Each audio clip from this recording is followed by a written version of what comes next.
मैं सकलवा में आपका एक बार भी बहुत बहुत स्वागत। आज हम संस्कृत व्याकरण के अंतर्गत विभक्ति प्रकरण पर हम चर्चा करने वाले हैं। जैसा कि पूर्व में हम प्रथमा विभक्ति तथा द्वितीय विभक्ति के बारे में हम आपको बता चुके हैं। आज हम तृतीय विभक्ति के बारे में चर्चा करने वाले हैं। तृतीय विभक्ति अर्थात करण कारक, जिसका आशय होता है से, जो चिन्ह होता है से या के द्वारा। से अर्थात जुड़े होने की स्थिति में। अब जुड़े होने की स्थिति में कैसे? जैसे अपना हम बाद में सीखने वाले हैं। पंचमी विभक्ति में अपादान कारक होता है और उसका कारक चिन्ह भी से या के द्वारा होता है, लेकिन पंचमी विभक्ति में से या के द्वारा वो अलग होने की स्थिति में प्रयोग में लाया जाता है। तथा यहाँ पर जो से आ रहा है, इसमें करण कारक में से या के द्वारा अलग होने के अर्थ में ये नहीं आता है, बल्कि जुड़े हुए की स्थिति के संदर्भ में इसका प्रयोग होता है। अब हम देखते हैं कि किस प्रकार से या अलग होने के अर्थ में अलग अलग कारक चिन्ह का प्रयोग होता है। सबसे पहले हम जुड़े होने की स्थिति में, जैसे यहां से के उदाहरण तो हम यहां सीखेंगे, लेकिन अलग होने की स्थिति में कैसे? शिक्षक सुधाखंडेन लिखति। शिक्षक सुधाखंड अर्थात चाक से लिखता है, लेकिन अपादान अलग होने के अर्थ में कैसे? शिक्षकात् या शिक्षक हस्तात् लेखनी पतति। शिक्षक के हाथ से लेखनी गिरती है, या लेखनी नहीं तो शिक्षक हस्तात् सुधाखंड पतति। शिक्षक के हाथ से चाक गिरती है। तो यह हुआ अलग होने के संदर्भ में। लेकिन हम यहां पढ़ रहे हैं अपना करण कारक तृतीय विभक्ति, तो इसका आशय से जुड़े होने की स्थिति में होता है। अब जैसा कि हम प्रथमा और द्वितीय विभक्ति में सीख चुके हैं कि कारक विभक्ति और उपपद विभक्ति। विभक्ति दो प्रकार से हमारी चलती है। विभक्ति का पहला प्रकार होता है कारक विभक्ति तथा दूसरा प्रकार होता है उपपद विभक्ति। अब यहां हम तृतीय विभक्ति में भी इसको दो प्रकार से सीखने वाले हैं। पहला प्रकार कारक विभक्ति तथा दूसरा प्रकार उपपद विभक्ति। अब तृतीय विभक्ति में जो कारक विभक्ति होती है उसके कुल मिलाकर 5 प्रकार होते हैं, तथा उपपद विभक्ति के 10 प्रकार हम आगे सीखने वाले हैं। लेकिन सबसे पहले हम सीखेंगे कारक विभक्ति का पहला प्रकार, जिसके उदाहरण यहां दिए गए। उससे पहले जो करण कारक होता है उसका हम आशय समझते हैं सूत्र द्वारा। यहां सूत्र बोर्ड पर लिखा हुआ है, साधक तमम करणम। अब ये सूत्र आप देखिए, साधक तमम, कर्ता जिस साधन के द्वारा या जिसकी सहायता से वो कार्य करता है वहां करण कारक होता है। अर्थात जिसकी सहायता से जो कर्ता अपना कार्य, अभीष्ट कार्य पूर्ण करता है, जिसकी सहायता से, वहां पर करण कारक होता है। और ये करण कारक तृतीय विभक्ति में होता है और ये से या के द्वारा जुड़े होने के संदर्भ में उपयोग में लाया जाता है। अब यहां सर्वप्रथम हम उदाहरण देखते हैं। पहला उदाहरण, रामः कलमेन पत्रम लिखति। हम पूर्व में सीख चुके हैं प्रथमा और द्वितीय विभक्ति। प्रथमा विभक्ति का हम यदि साधारण वाक्य बोलते हैं तो रामः लिखति, राम लिखता है।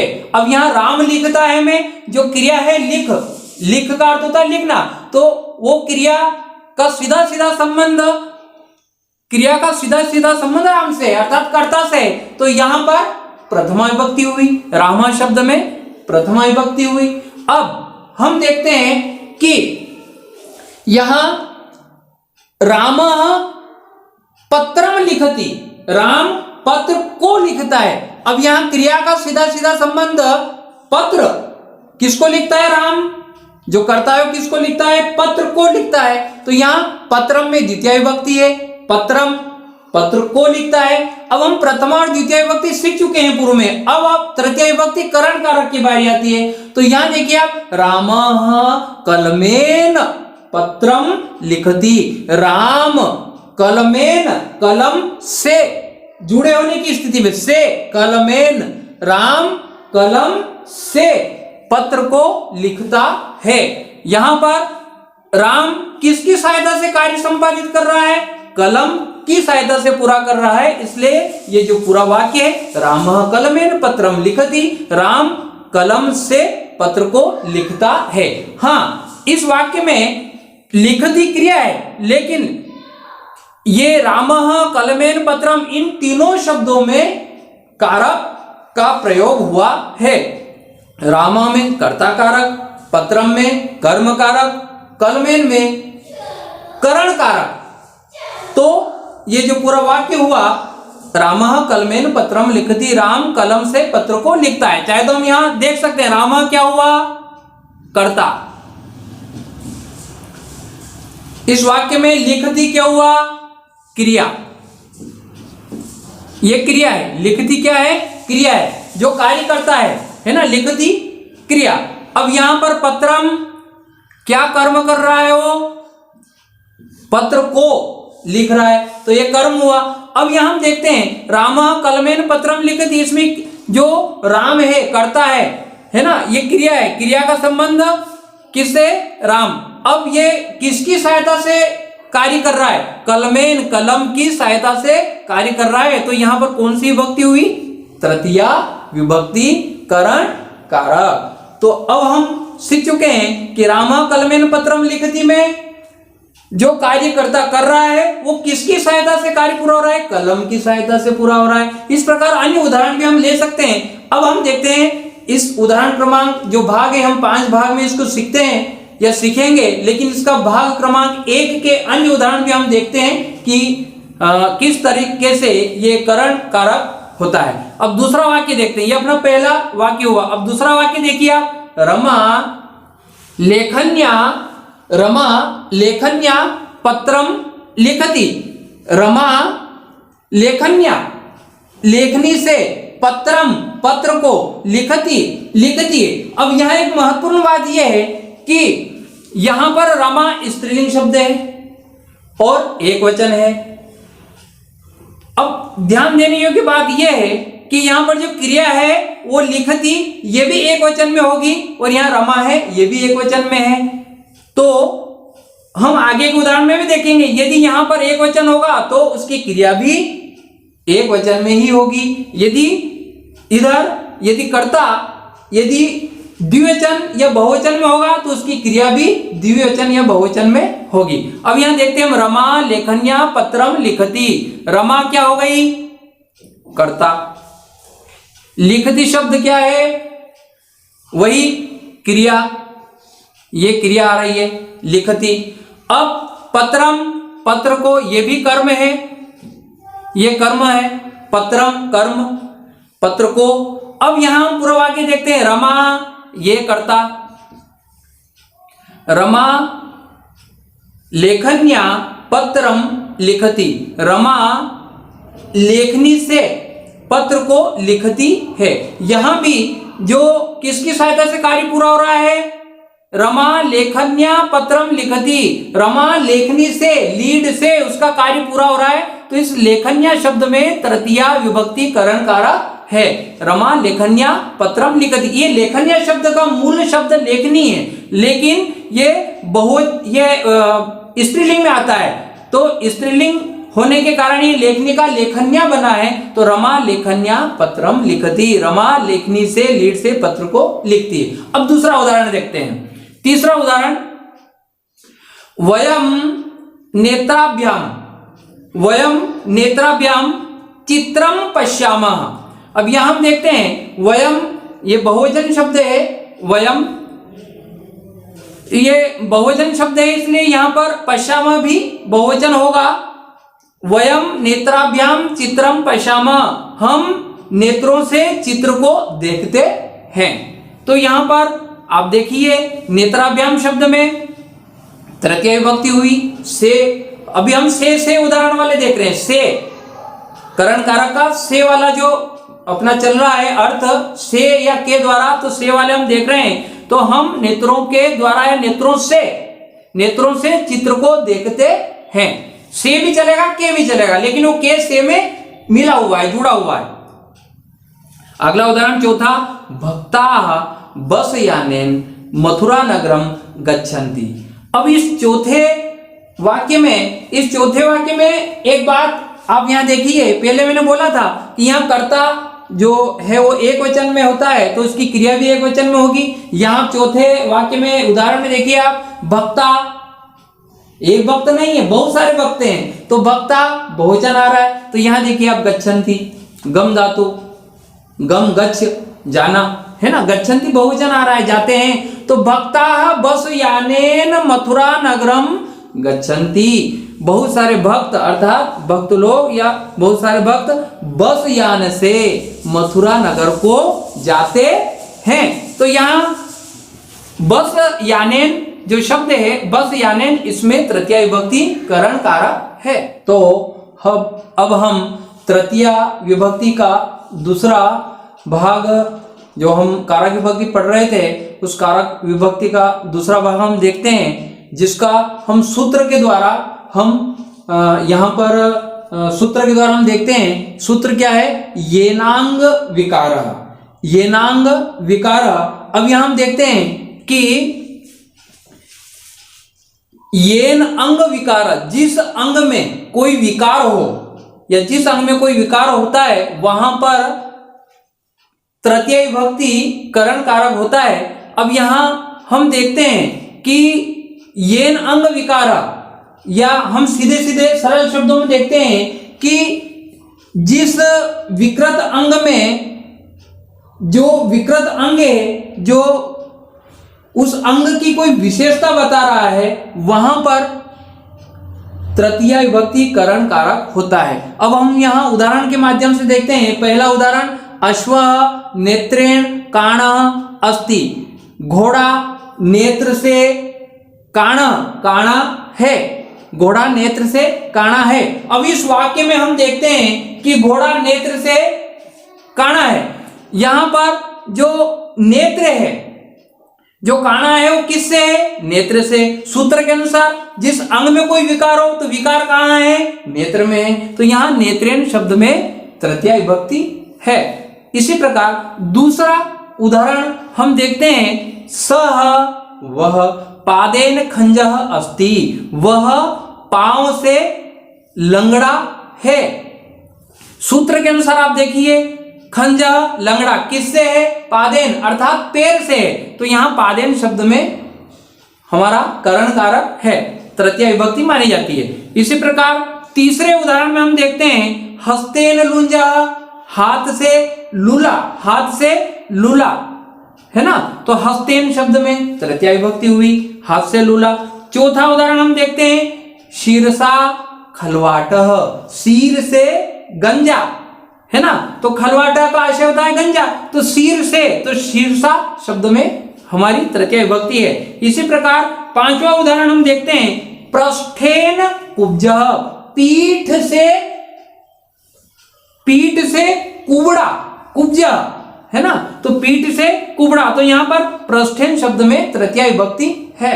अब हम तृतीया विभक्ति जो हम पूर्व में आपको बता चुके हैं कि कारक विभक्ति जो 5 प्रकार से होती है, जिसमें पूर्व में हम 2 प्रकार सीख चुके हैं। पहला प्रकार से के सामान्य हमने उदाहरण सीखे थे, तथा दूसरा अंग विकार वाला हमने अभी पूर्व में सीखा। अब हम तीसरा प्रकार देखते हैं। देखिए तीसरा प्रकार, कारणवाची शब्दों में तृतीया विभक्ति का प्रयोग होता है। कारणवाची शब्दों के उदाहरण आप देखिए, हम ज्यादा उदाहरण नहीं ले रहे हैं, दो दो उदाहरण हम लेंगे। तो तीसरे भाग में आप देखिए, पहला उदाहरण, अहम अध्ययन अत्र वसामि, मैं अध्ययन के लिए अत्र यहां वसामि रहता हूं, मैं अध्ययन के लिए यहां रहता हूं। अब यहां पर अध्ययन शब्द में तृतीया विभक्ति है, कारण बता रहा है किस लिए रहता हूं? पढ़ाई के लिए रहता हूं। अहम अध्ययन अत्र वसामि। दूसरा उदाहरण देखिए, सः पुण्येन स्वर्गम अगच्छत।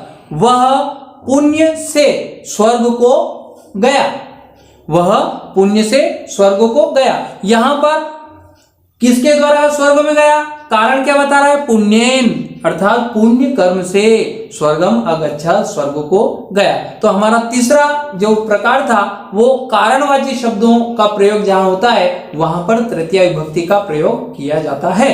अब हम चौथा प्रकार देखते हैं, विशेष अवस्था वाले शब्दों में भी तृतीया विभक्ति का प्रयोग, करण कारक का प्रयोग होता है। अब यहां हम देखते हैं, हलेन कृषकः प्रतीयते, हल से कृषक किसान, प्रतीयते प्रतीत होता है या दिखता है। हलेन शब्द विशेष अवस्था वाला यहाँ है, हलेन, हल से कृषकः प्रतीयते, किसान दिखता है या प्रतीत होता है। इसी प्रकार दूसरा उदाहरण, पुस्तकेन शिक्षकः प्रतीयते, पुस्तक से शिक्षक प्रतीत होता है या दिखता है। यहां पुस्तकेन शब्द में तृतीया विभक्ति है। तो यहां चौथा उदाहरण, विशेष अवस्था वाले शब्द जहां होते हैं या जो विशेषता बताता है वहां पर तृतीया करण कारक का प्रयोग होता है। इसी प्रकार पांचवा भाग, फल प्राप्ति या किसी कार्य की समाप्ति होती है या अपने को फल प्राप्ति वाला दर्शाता हो, वहां उस उदाहरण में भी तृतीया विभक्ति का प्रयोग किया जाता है। कैसे, हम उदाहरण देखते हैं। पहला, रामः सप्ताहेन पुस्तकम समाप्तवान।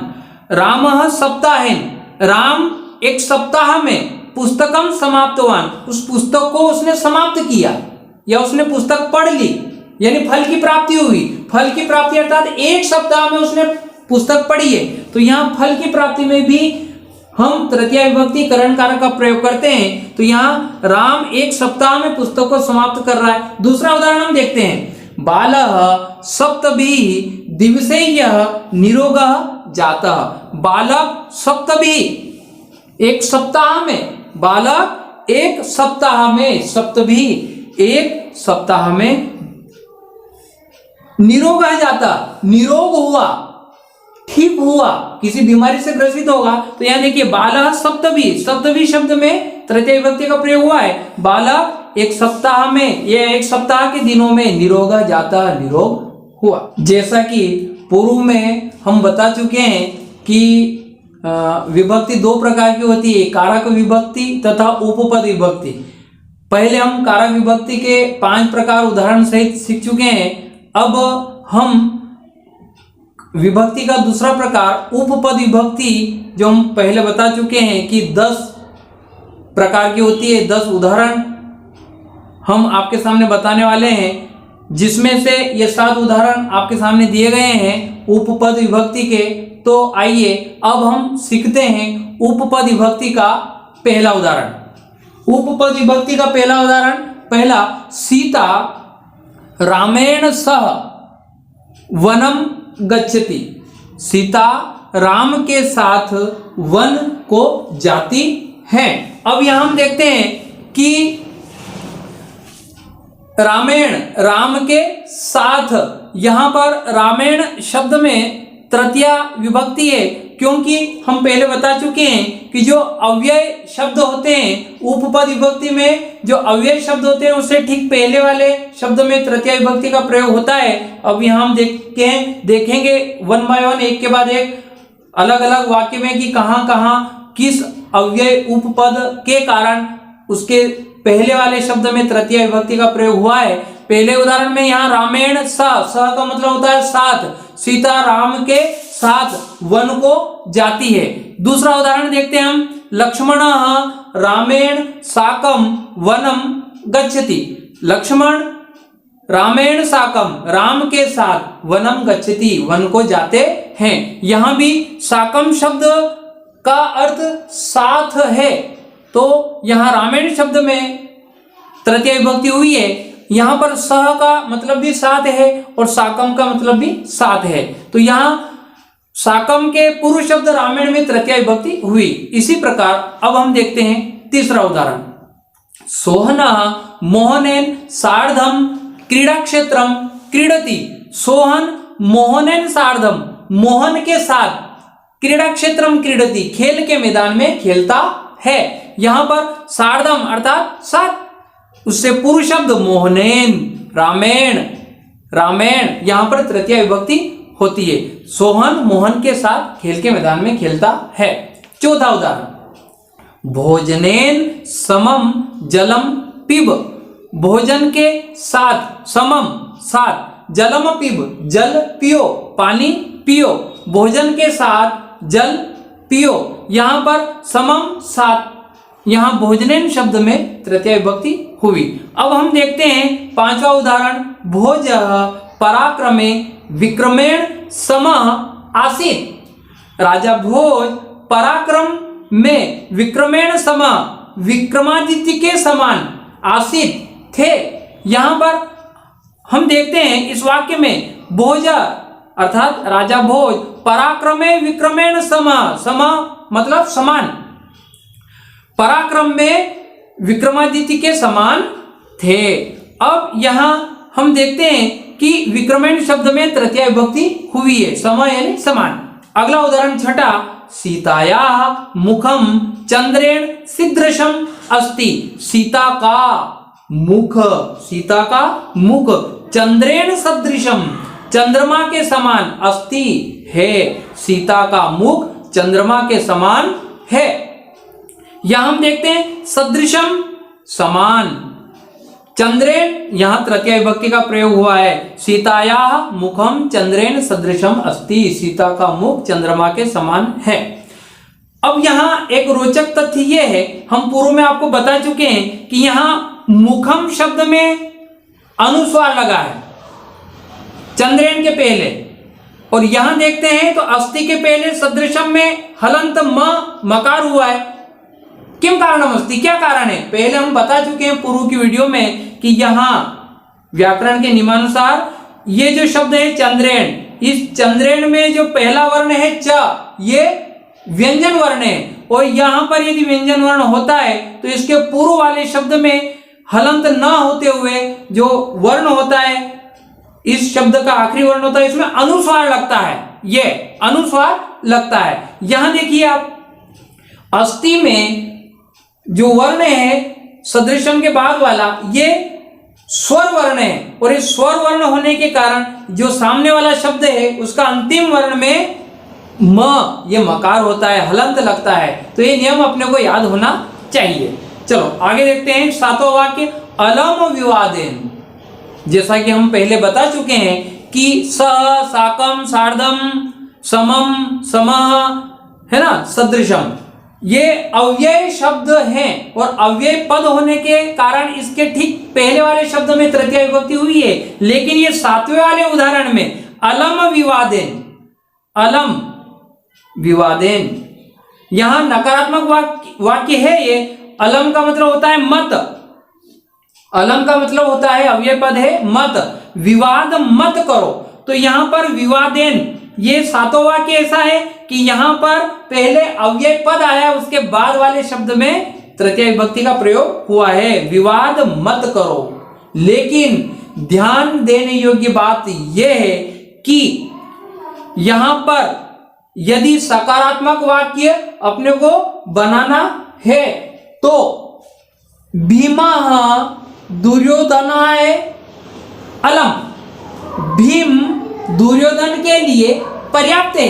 तो अलम का अर्थ पर्याप्त भी होता है, तथा अलम का अर्थ जो उपपद है ये अव्यय है, इसका मत भी होता है। तो यदि मत का प्रयोग करना है तो विवादेन अलम, विवाद मत करो, यह है नकारात्मक वाक्य। यदि इस वाक्य को सकारात्मक में बदलना है तो वो चतुर्थी विभक्ति में होगा कि दुर्योधन के लिए पर्याप्त है, वहां चतुर्थी विभक्ति। आने वाली वीडियो हमारी चतुर्थी विभक्ति की होगी, उसमें हम सीखेंगे। आशा करते हैं कि यह दो रोचक तथ्य आपको बहुत अच्छे लगे होंगे, और आगे भी आने वाले 3 उदाहरणों में और भी रोचक तथ्य देखने को मिलेंगे। तो अब हम उपपद विभक्ति, तृतीय विभक्ति का उपपद विभक्ति का एक रोचक उदाहरण नंबर 8, 9 तथा 10 सीखते हैं। यहां 8वां उदाहरण, जलम, जलेन, जलात, वा विना जीवनम नास्ति। अब यहां हम देखते हैं कि यहां ऑब्लिक में 3 शब्द दिए हैं, जलम, जलेन, जलात। यहां हम देखते हैं जलम, जो ये तीनों वर्ण हैं, यहां पर आप देखिए द्वितीया, जलेन तृतीया तथा जलात पंचमी विभक्ति इन वर्णों में है ना, द्वितीया, तृतीया तथा पंचमी। लेकिन यहां देखिए आप, यदि अपने को वाक्य निर्माण करना है तो इन तीनों विभक्ति में से कोई सी भी एक विभक्ति शब्द का प्रयोग करते हुए पूरा वाक्य बन सकता है। जैसे यथा जलम विना जीवनम नास्ति, जल के बिना जीवन नहीं है, ये द्वितीय विभक्ति का। अब तृतीय विभक्ति से वाक्य निर्माण करना है तो जलेन विना जीवनम नास्ति, विना का आशय होता है बिना, विना एक अव्यय है जिसका आशय होता है बिना। जलात विना जीवनम नास्ति, जल के बिना जीवन नहीं है। तो यहां पर इस बात का ध्यान रखना है कि ये जो विना उपपद शब्द है, यदि ये आता है तो ध्यान ये रखना है कि यहां पर तृतीया, द्वितीय, तृतीय तथा पंचमी विभक्ति में से तीनों विभक्तियों में से कोई सी भी एक विभक्ति का प्रयोग हम कर सकते हैं। उदाहरण नंबर 9, ईश्वरम, ईश्वरेण, ईश्वरात् वा अथवा पृथक न कोपि अस्मान रक्षितुम समर्थ।